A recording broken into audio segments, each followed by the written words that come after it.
નમસ્કાર વિદ્યાર્થી મિત્રો, આપ સર્વે મિત્રોનું હાર્દિક હાર્દિક સ્વાગત છે આપણી ચેનલ એવી ગુરુ જ્ઞાન શાળાની અંદર.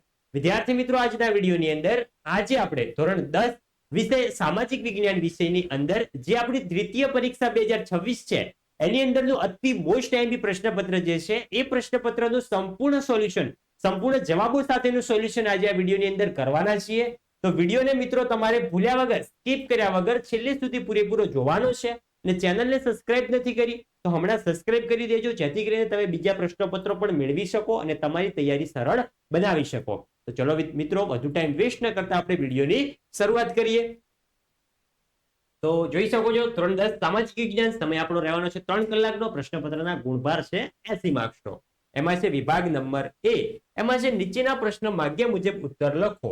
24 હેતુલક્ષી પ્રશ્નો છે અને આમાં તો આપણે 24 માંથી 24 માર્ક્સ લાવવાના જ છે, ગમે તે થઈ જાય. તો જોઈ શકો છો આપણા આઈએમપી પ્રશ્નો છે. અને વિદ્યાર્થી મિત્રો, જે આપણું આઈએમપી પ્રશ્નપત્ર છે એ તમને બોર્ડની પરીક્ષાની અંદર પણ ઉપયોગી નીવડશે. માટે બોર્ડની પરીક્ષા માટે પણ તમે આ પ્રશ્નપત્રને ધ્યાનમાં લઈને તૈયારી કરી શકો છો. જોઈ શકો છો આવી રીતે તમને 5 જોડકા આપેલા હશે અને જોડકાના સાચા જવાબો તમારે આપવાના છે. તો આ મિત્રો જોડકું છે અને આના આપણે જવાબો જોઈએ. તો તમારે પરીક્ષાની અંદર લખવાનું આવી જ રીતે છે, સેમ. ઉપર તમારે જવાબ લખવાનું છે, પછી એક કરીને કર્ણભાર લખવાનું છે, આવી રીતે એરો કરીને જવાબ સ્વરૂપે ડી એટલે કે કર્ણભાર, તો એમાં આવશે મહાકવિ ભાસ. પછી છે બીજો મુનસર તળાવ, તો એ ક્યાં છે? તો એ એરો કરીને આપણે લખવાનું છે વિરમગામમાં. અને વિદ્યાર્થી મિત્રો ખાસ ધ્યાન રાખવાનું છે કે જે 24 ગુણના હેતુલક્ષી પ્રશ્નો છે એ એવું જ નથી કે તે તેમાં જ પૂછાશે. એટલે કે આ જોડકાવાળા છે એ તમને વિકલ્પમાં પૂછાઈ શકે, ખાલી જગ્યામાં પૂછાઈ પણ શકે છે. તો તમારે બધી રીતે પ્રિપેર રહેવાનું છે. આગળ જોઈએ, પ્રથમ પૃથ્વી પરિષદ એ ક્યાં ભરાણી હતી? તો આવશે ઓપ્શન નંબર ઈ, સ્ટોકહોમ સ્વીડન શહેરની અંદર. આગળ વધીએ, ચોથો થરનું રણ. થરનું રણ ક્યાં આવેલું છે? તો થરનું રણ તો આવશે ઓપ્શન નંબર બી, થરનું રણ એ આપણા રંગીલા રાજસ્થાનની અંદર છે. પછી પાંચમો બાયોગેસ પ્લાન્ટ. બાયોગેસ પ્લાન્ટ આવશે ઓપ્શન નંબર એફ, મેથાણની અંદર આવેલો છે. તો આપણા જોડકા થઈ જશે. આગળ જઈએ, આગળ છે નીચેના વિધાન ખરા છે કે ખોટા એ આપણે જણાવવાનું છે. એટલે વિદ્યાર્થી મિત્રો, ધોરણ 10 ના આપણા વોટ્સઅપ ગ્રુપની અંદર હજી સુધી જોઈન નથી થયા તો વિડીયોના ડિસ્ક્રિપ્શન બોક્સમાં તમને વોટ્સઅપ ગ્રુપની લિંક આપેલી છે. એ ગ્રુપની અંદર અમે તમને બોર્ડની પરીક્ષા જેવી આવશે એવા તમને સારા એવા લાઈવ લેક્ચર આપીશું, જે તમને પરીક્ષાની અંદર સારો એવો ફાયદો કરાવડાવશે. તો જોડાવાનું ભૂલતા નહીં. તમારા મિત્રો સુધી પણ શેર કરજો, જેથી કરીને તે પણ લાભ લઈ શકે. સમ્રાટ અશોકના સમયના 8 સ્તૂપો જાણીતા હતા, તો ખોટી વાત છે. તો કેટલા સ્તૂપો જાણીતા હતા એ તમારે કોમેન્ટ બોક્સની અંદર જવાબ આપવાનો છે, જેથી કરીને ખબર પડે તમારી તૈયારી કેટલી છે. સાતમો, ઋગ્વેદમાં કુલ 1200 એટલે કે 1200 ઋચાઓ છે. આ પણ કેવું છે? આ વિધાન પણ ખોટું છે. આઠમો, ભારતમાં સરેરાશ 1.9% દરે વસ્તી વધતી રહે છે. તો આ વિધાન પણ કેવું છે? આ વિધાન પણ સાચું છે. આગળ જઈએ હવે. આગળ છે નવમો, કે જે વાહન ચલાવવાનું હોય તે વાહનના પ્રકાર મુજબનું લાયસન્સ વાહન ચાલક પાસે હોવું ફરજિયાત છે.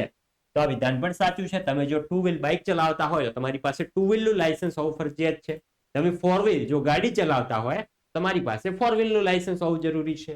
10મો, આતંકવાદ એ જે તે દેશની સમસ્યા છે. ખોટી વાત છે. આતંકવાદ કેવી સમસ્યા છે? આતંકવાદ એ આખા વિશ્વની એટલે કે વૈશ્વિક સમસ્યા છે. આગળ જઈએ. આગળ છે યોગ્ય વિકલ્પ પસંદ કરી ખાલી જગ્યા આપણે પૂરવાની છે. તો ખાલી જગ્યા એવી છે જે પરીક્ષાની અંદર ખાસી વખત રિપીટ થયેલી છે, એ આપણે અહીંયા તમને આઈએમપી સ્વરૂપે આપી છે. તો ભારતની ખાલી જગ્યા જ વિશ્વમાં તેની વિશિષ્ટ ઓળખ છે. તો આપણે આ તો છે ધોરણ 6 થી ભણતા આવ્યા છીએ. ભારત એ વિવિધતામાં એકતા ધરાવતો દેશ છે. તો ભારતની વિવિધતા જ વિશ્વમાં તેની વિશિષ્ટ ઓળખ ધરાવે છે. 12મો, ભારતીય સંગ્રહાલય ખાલી જગ્યામાં આવેલું છે. તો ભારતીય સંગ્રહાલય ક્યાં આવેલું છે? ભારતીય સંગ્રહાલય આપણા કલકત્તામાં આવેલું છે. ને આ તમને મિત્રો જોડકાની અંદર પણ પૂછાઈ શકે છે, અલગ અલગ સ્વરૂપે પૂછાઈ શકે છે. 13મો, જળ સ્ત્રોતના મુખ્ય ખાલી જગ્યા પ્રકાર છે. જળ સ્ત્રોતના મુખ્ય કેટલા પ્રકાર છે? જળ સ્ત્રોતના મુખ્ય 3 પ્રકારો છે. 14મો છે કે સ્થાનિક અળસિયાનો આયુષ્યકાળ ખાલી જગ્યા વર્ષનો હોય છે. તો સ્થાનિક અળસિયાનો આયુષ્યકાળ મિત્રો 15 વર્ષનો હોય છે. આગળ છે 15મો, કે ભારતમાં આશરે ખાલી જગ્યા જેટલા રજ્જુ માર્ગો આવેલા છે. રજ્જુ માર્ગ એટલે કેવા માર્ગ? રોપવે, જેને આપણે રજ્જુ માર્ગ કહીએ છીએ. તો કેટલા આવેલા છે? 100 સ્થળે રજ્જુ માર્ગ તૈયાર કરેલા છે.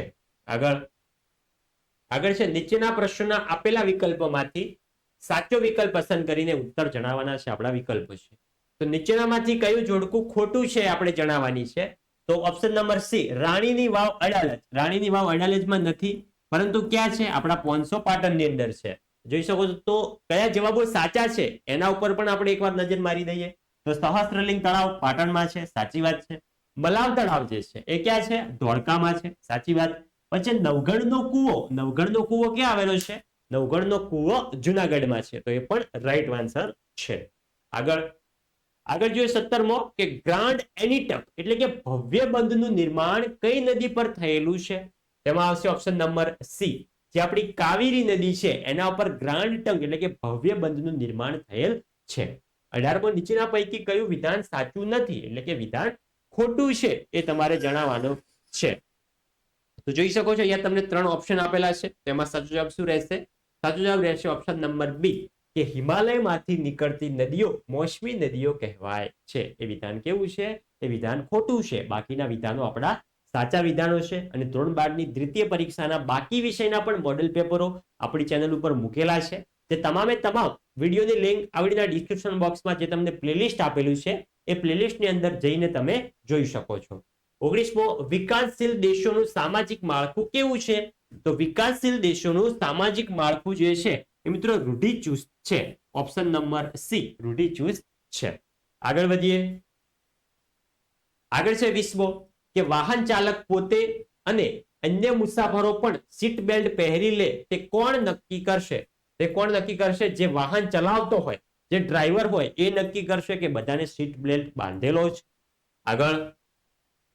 આગળ છે એક વાક્યની અંદર એક બે શબ્દની અંદર આપણે જવાબ આપવાના છે.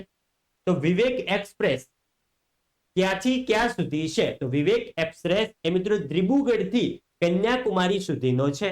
ક્યાંથી ક્યાં સુધીનો? દિબ્રુગઢ થી કન્યાકુમારી. 22મો ભારતમાં કેટલા આંતરરાષ્ટ્રીય હવાઈ મથકો આવેલા છે? International airport.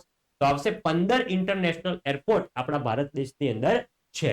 23મો વિકાસશીલ દેશોમાં અર્થતંત્રનું કયું સ્વરૂપ પ્રવર્તે છે? તો વિકાસશીલ દેશોમાં અર્થતંત્રનું દ્વિમુખી અર્થતંત્ર જે છે એ મિત્રો પ્રવર્તે છે. આગળ છે 24મો વેપાર, સંદેશાવ્યવહાર, હવાઈ અને દરિયાઈ માર્ગો, શિક્ષણ, આરોગ્ય, બેન્કિંગ તેમજ વીમા કંપનીઓ, પ્રવાસ અને મનોરંજન વગેરે કામગીરીનો સમાવેશ કયા ક્ષેત્રમાં થાય છે? તો કયું આવશે? એ આવશે સેવા ક્ષેત્રમાં થાય છે. આગળ છે આપણો વિભાગ નંબર બી, જે મિત્રો તમને ટોટલ 13 પ્રશ્નો આપેલા હશે. 13 માંથી આપણને આવડતા કોઈ પણ 9 પ્રશ્ન જવાબો આપણે આપવાના છે. પ્રત્યેકનો 2 ગુણ છે અને વિભાગ બી આપણો થઈ જાય ટોટલ 18 માર્ક્સનો. તો અહીંયા પ્રશ્નો આપેલા હશે, એના જવાબો પણ આપેલા હશે સંપૂર્ણ મુદ્દા વાઇઝ. તમારે વિડીયો સ્ટોપ કરીને સંપૂર્ણ પ્રશ્ન જવાબો એકવાર રીડ કરી લેવાના છે. અને જ્યારે પણ જે તારીખે તમારું પ્રશ્નપત્ર હોય એને સવારે પણ આ વિડીયો એક વખત રિવિઝન માટે જોઈ લેવાનો છે, જેથી કરીને તમારું સારું એવું રિવિઝન થઈ જાય. જોઈ શકો છો 25મો કે ભારતની એક પ્રાચીનતમ પ્રજા તરીકે આર્યોનો પરિચય તમારે આપવાનો છે. તો જોઈ શકો છો એ પ્રશ્ન પણ તમને અહીંયા સંપૂર્ણ આન્સર જે છે મુદ્દા વાઇઝ તમને આપેલો છે. એ તમારે સંપૂર્ણ એકવાર વાંચીને તૈયાર કરવાનો છે. અને અતિ મોસ્ટ એમબી પ્રશ્ન કે આપણે નદીને લોકમાતાનું બિરુદ આપ્યું છે, શા માટે? એનું કારણ સમજાવવાનું છે. આ પ્રશ્નો ખાસી વખત પરીક્ષાની અંદર પૂછાણો છે. જોઈએ અતિ પ્રાચીન સમયથી ભારતમાં નદીઓ લોકમાતા તરીકે પૂજાય છે. ભારતની સંસ્કૃતિનો ઉદય અને વિકાસ સિંધુ અને રાવી નદીઓના કિનારે જ થયો હતો. તેથી ભારતની સંસ્કૃતિ નદી સંસ્કૃતિ કહેવાય છે. અને મિત્રો ખાસ બાબત ધ્યાન રાખજો, તમને જેટલા ગુણનો પ્રશ્ન હોય એટલા ટોપિક જે મુદ્દા છે એ તમારે સમય મર્યાદાની અંદર લખવાના છે. વધુ પડતું લખવા જશો તો તમારો ટાઈમ ખૂટવાની સંભાવના જ છે. જો મિત્રો 2 ગુણનો પ્રશ્ન હોય તો આપણે 4 થી 5 ટોપિક લખવાના છે. જોઈ શકો છો અહીંયા બધું જ આપેલું છે. વાંચવાનું તો આપણે બધું જ છે. પરીક્ષાની અંદર ખાલી 4 થી 5 મુદ્દા લખવાના છે 2 ગુણનો પ્રશ્ન હોય તો. જોઈ શકો છો. અને જે મુખ્ય જવાબ હોય એની નીચે આવી રીતે હાઇલાઇટ કરશો તો પણ તમને સરસ લાગશે તમારું પ્રશ્નપત્ર. આગળ છે તમને આવી રીતે પણ પૂછાઈ શકે છે કે રંગલો અને રંગલી જેવા પાત્રો જે કલામાં પોતાની વિશિષ્ટતાઓ દ્વારા વિષય વસ્તુ સમજાવે છે તે કલાનો પરિચય આપો. અને સિમ્પલ છે, ભવાઈ વિશે ટૂંકી માહિતી આપો. ભવાઈ વિશે આપણે માહિતી જણાવવાની છે. જોઈ શકો છો એનો પણ અહીંયા તમને આન્સર આપેલો છે. અને વિદ્યાર્થી મિત્રો, જો તમારે બોર્ડની પરીક્ષાની અંદર સામાજિક વિજ્ઞાનની અંદર 80 માંથી 80 માર્ક્સ લાવવા છે, તમારી પાસે ટાઈમ હોય, તમે આખી પાઠ્યપુસ્તકના ચેપ્ટર ધ્યાનથી શાંત દિમાગથી વાંચી જાઓ. પછી એના સ્વાધ્યાય છે, સ્વાધ્યાયનું રિવિઝન એકવાર કરી લો. પછી આપણા મોસ્ટ એમપી પેપર્સના વિડીયો જે છે, પ્રથમ પરીક્ષાના, દ્વિતીય પરીક્ષાના અને બોર્ડની પરીક્ષાના પણ આઈએમપી લેક્ચર્સ વિડીયો તમને આપીશું, એ જોઈ લો. તમે સારા એવો સ્કોર 78+ સ્કોર આસાનીથી કરી શકશો. 28મો છે કે ગુજરાતના ગરબા અને ગરબી વિશે ટૂંકમાં માહિતી તમારે આપવાની છે. આપણા ગરબા વિશે માહિતી આપવાની છે. તો આપણે નવરાત્રી વિશે ના લખી શકીએ, આપણી નવરાત્રી વિશે. આ તો મિત્રો આપણને જવાબ ના હોય તો પણ આપણે આસાનીથી લખી શકીએ. જોઈ શકો છો આવી રીતે લખવાનું છે ટોપિક વાઇઝ. આગળ છે બૃદ્ધેશ્વર મંદિરનો પરિચય આપો. તો બૃદ્ધેશ્વર મંદિર તમિલનાડુના તાંજો એટલે કે થંજાવુરમાં આવેલું છે. અને કોને બંધાવ્યું હતું? તો રાજા રાજરાજ પ્રથમે બંધાવ્યું હતું. અને તેને રાજરાજેશ્વર મંદિરના નામે પણ ઓળખવામાં આવે છે. જોઈ શકો છો અહીંયા તમને ટોપિક વાઇઝ માહિતી સંપૂર્ણ આપેલી છે. આગળ વધીએ. આગળ પણ એ જ મંદિર વિશેની માહિતી છે. નેક્સ્ટ છે 30મો કે ખજુરાહોના મંદિરની પરિચય આપો. આ તમને બૃદ્ધેશ્વર મંદિર પૂછાય, કોણાર્કનું સૂર્ય મંદિર પૂછાઈ શકે છે, મોઢેરાનું સૂર્ય મંદિર અને ખજુરાહોના મંદિર. આ 4 પ્રશ્નોદાયક ટોપિકો જે છે પાઠ્યપુસ્તકની અંદર એકવાર વાંચી લેવાના છે. આ 4માંથી કોઈ પણ એક દ્વિતીય પરીક્ષામાં અને બોર્ડની પરીક્ષામાં પૂછાશે. જોઈ શકો છો એના જવાબો પણ તમને સંપૂર્ણ અહીંયા આપી દીધેલ છે. તમારે વિડીયો સ્ટોપ કરીને સંપૂર્ણ મિત્રો વાંચી લેવાનો છે એકવાર. આગળ જઈએ. આગળ છે 31મો કે વન્યજીવોના વિનાશના કારણો જણાવવાના છે. જે આપણા વન્યજીવો છે એ દિવસે દિવસે લુપ્ત થઈ રહ્યા છે. એ શા કારણે લુપ્ત થઈ રહ્યા છે એના આપણે કારણો વર્ણવવાના છે. જોઈ શકો છો એનો પણ તમને અહીંયા સંપૂર્ણ આન્સર મિત્રો આપી દીધેલ છે. જે તમે વિડીયો સ્ટોપ કરીને મિત્રો તમારે સંપૂર્ણ આન્સર વાંચી લેવાનો છે. આગળ જઈએ. આગળ 32મો છે કે રાષ્ટ્રીય ઉદ્યાન એટલે શું? રાષ્ટ્રીય ઉદ્યાનો વિશેની આપણે માહિતી આપવાની છે. જોઈ શકો છો એ પ્રશ્નનો પણ તમને અહીંયા સંપૂર્ણ આન્સર મિત્રો આપેલો છે. જે તમે વિડીયો સ્ટોપ કરીને ધ્યાનથી વાંચી શકો છો. આગળ છે 33મો અબરખના ગુણધર્મો અને ઉપયોગો. તો સંપૂર્ણ આ તમારે અબરખના ગુણધર્મો લખીને એના ગુણધર્મો લખવાના, અબરખનો ઉપયોગ લખીને એના ઉપયોગો લખવાના. આવી રીતે લખવાની. તો તમારું પ્રશ્નપત્ર તમને ભલે આખો 80માંથી 80 માર્ક્સનું આવડતું હોય, પરંતુ જો તમારી લખવાની રીત સારી ના હોય તો પણ તમે 80માંથી 80 માર્ક્સ ના મેળવી શકો. જો તમારી લખવાની રીત સારી હોય તમને 5 થી 10 માર્ક્સ એક્સ્ટ્રા મળી શકે છે. જોઈ શકો છો અહીંયા જે રીતે લખેલું છે એવી રીતે તમારે લખવાનું છે. આગળ છે 34મો કે કોલસાના ઉપયોગો જણાવો. જે કોલસો છે કોલસાના ઉપયોગ શું શું છે એ આપણે ઉપયોગો જણાવવાના છે. તો જોઈ શકો છો એનો પણ અહીંયા તમને સંપૂર્ણ ઉપયોગ આપેલો છે કોલસાનો. 35મો છે કે ભારતના સિમેન્ટ ઉદ્યોગ વિશે ટૂંકમાં માહિતી આપો. ભારતના સિમેન્ટ ઉદ્યોગ વિશે તમને લખેલું છે. અહીંયા એવું નથી કે 13માંથી કોઈ પણ 9 પ્રશ્નો લખવાના છે તો આપણે 9 જ પ્રશ્નો તૈયાર કરીએ. આપણે 13 પ્રશ્નો એકવાર વાંચી લેવાના છે, તૈયાર કરી લેવાના છે. 13માંથી મિત્રો સારા એવા પૂછાઈ શકે તો આપણે લખી શકીએ. જોઈ શકો છો. 16મો છે આતંકવાદ અને બળવાખોરી વચ્ચેનો તફાવત સ્પષ્ટ કરવાનો છે. તો આતંકવાદ અને બળવાખોરી વિશેનો તફાવત અહીંયા સ્પષ્ટ કરેલો છે. તમારે કોષ્ટક દોરીને પરીક્ષાની અંદર પણ આવી રીતે લખવાનો છે. 2 ગુણનો પ્રશ્ન હોય તો 4 થી 5 મુદ્દા લખશો તો તમને 2 માંથી 2 માર્ક્સ મળી જશે. આગળ છે 37 કે આતંકવાદની સામાજિક અસરો આપણે જણાવવાની છે. તો જોઈ શકો છો એનો પણ તમને અહીંયા સંપૂર્ણ આન્સર મિત્રો આપેલો છે. તમે વિડીયો સ્ટોપ કરીને મિત્રો સંપૂર્ણ તમારે એકવાર વાંચીને લખી દેવાનો છે. આગળ જોઈએ વિભાગ નંબર B આપણો સંપૂર્ણ પૂરો થાય છે. હવે જોઈએ વિભાગ નંબર C. એમાં પણ 9માંથી 9 પ્રશ્નો આપેલા હશે. માંથી કોઈ પણ 6 પ્રશ્નો આન્સર તમારે આપવાના રહેશે. પ્રત્યેકના 13 ગુણ એટલે 6 તારીખ કેટલા થાય? 18. તો વિભાગ C પણ આપણો 18 માર્ક્સનો થઈ જાય છે.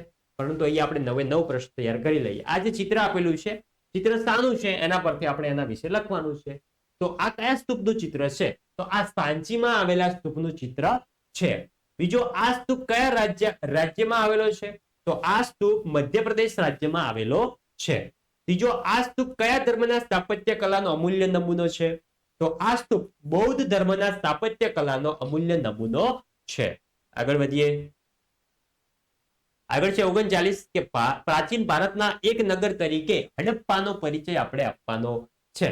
તો જોઈ શકો છો એનો પણ તમને અહીંયા આન્સર વિગતવાર તમને દર્શાવેલો છે, વિગતવાર તમને આપેલો છે મુદ્દા વાઇઝ. જે તમે વિડીયો સ્ટોપ કરીને મિત્રો સંપૂર્ણ લખી શકો છો. વેદો કેટલા છે, કયા કયા છે, દરેક વિશે ટૂંકી માહિતી આપવાની છે. આપણા વેદો 4 છે: ઋગ્વેદ, યજુર્વેદ, સામવેદ ને અથર્વવેદ. જોઈ શકો છો એમના વિશે તમારે માહિતીઓ જણાવવાની છે. નેક્સ્ટ એક મુદ્દાની અંદર માહિતી લખવાની છે.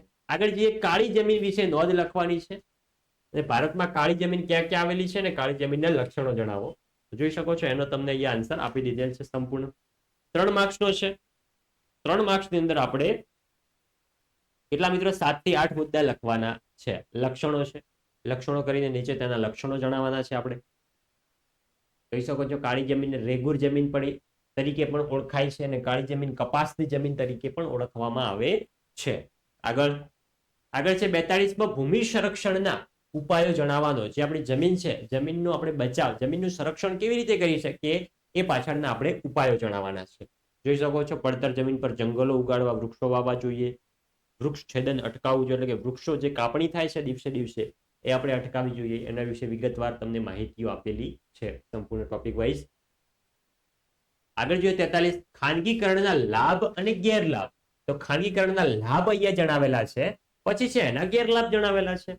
લાભની અંદર 3 મુદ્દા લખો, ગેરલાભની અંદર 3 મુદ્દા લખો, તો તમને આ પ્રશ્નની અંદર તમને 3 માર્ક્સ મળી જાય. 44માં છે કે ભાવ વૃદ્ધિની મૂડી રોકાણ પર સી અસરો થાય છે એ આપણે જણાવવાની છે. જોઈ શકો છો એનો પણ અહીંયા સંપૂર્ણ આન્સર તમને આપી દીધેલ છે.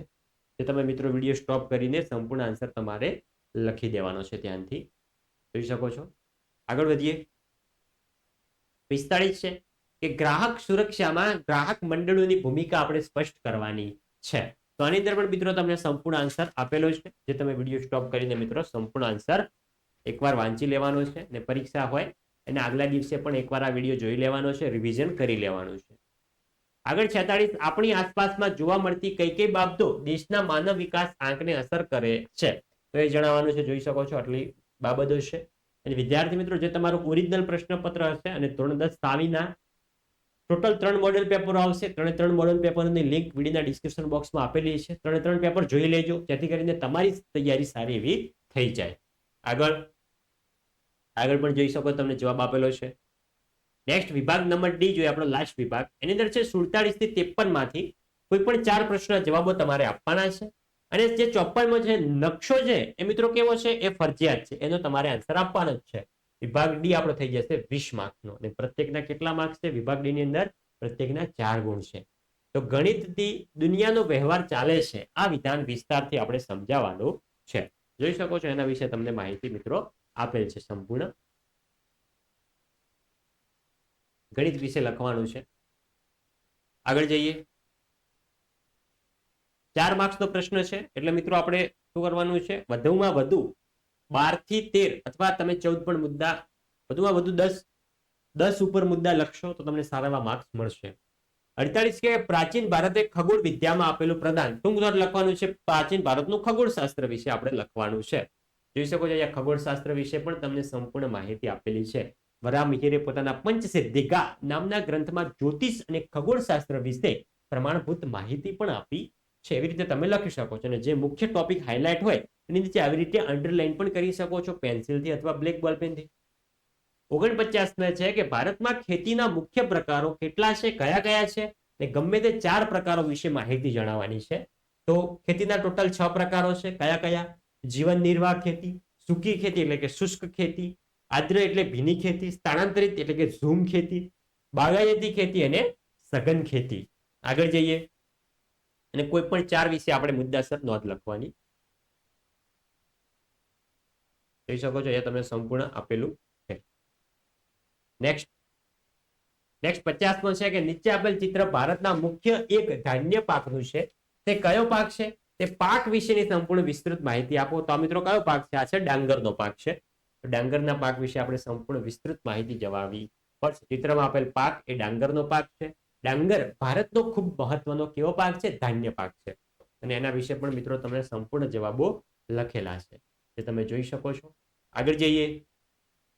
51મો કે ભારતમાં ગરીબી ઘટાડવાના મુખ્ય ઉપાયો તરીકે સરકારે અમલમાં મૂકેલી કૃષિ વિકાસ માટેના ગમે તે 5 કાર્યક્રમોની માહિતી તમારે આપવાની છે. તો અહીંયા પહેલો છે પ્રધાનમંત્રી કૃષિ સિંચાઈ યોજના વિશે માહિતી આપેલી છે. આગળ જે બીજો પ્રધાનમંત્રી ફસલ બીમા યોજના વિશે માહિતી આપેલી છે. ત્રીજો રાષ્ટ્રીય પેયજળ કાર્યક્રમ વિશેની માહિતી છે તમને. આગળ જઈએ. આગળ ચોથો છે સેન્દ્રીય ખેતીને પ્રોત્સાહનને લગતી માહિતી. 5મો છે પ્રધાનમંત્રી સડક યોજના જે છે એના વિશે તમને માહિતી આપેલી છે. આગળ 52મો કે ભારતમાં બેરોજગારી ઘટાડવાના ગમે તે 4 ઉપાયો વિશે આપણે માહિતી લખવાની છે. જોઈ શકો છો પહેલો ઉપાય છે કે ભારતમાં આર્થિક વિકાસનો વાર્ષિક દર 10% જેટલો ઊંચો રાખીને તે લક્ષ્યાંકને સિદ્ધ કરવા સર્વગ્રાહી પગલાં ભરવા જોઈએ. એના વિશે તમને માહિતી આપેલ છે. આગળ બીજો છે શ્રમ પ્રધાન ઉત્પન્ન પદ્ધતિ. ત્રીજો છે ગ્રામીણ ક્ષેત્રે ઓછા મૂડી રોકાણ. જોઈ શકો છો તમને સંપૂર્ણ જવાબ આપી દીધેલ છે. મોટો પ્રશ્ન છે. તો ગ્રામીણ ક્ષેત્રે લોકોનું તંદુરસ્ત વિકાસ. આગળ જઈએ 53માં બાળકોના મફત અને ફરજિયાત શિક્ષણના અધિકારીની મુખ્ય જોગવાઈઓ આપણે સમજાવવાની છે. જોઈ શકો છો એનો પણ તમને અહીંયા સંપૂર્ણ આન્સર આપેલો છે મિત્રો. તમારે વિડીયો સ્ટોપ કરીને સંપૂર્ણ પ્રશ્નનો આન્સર એકવાર વાંચી લેવાનો છે.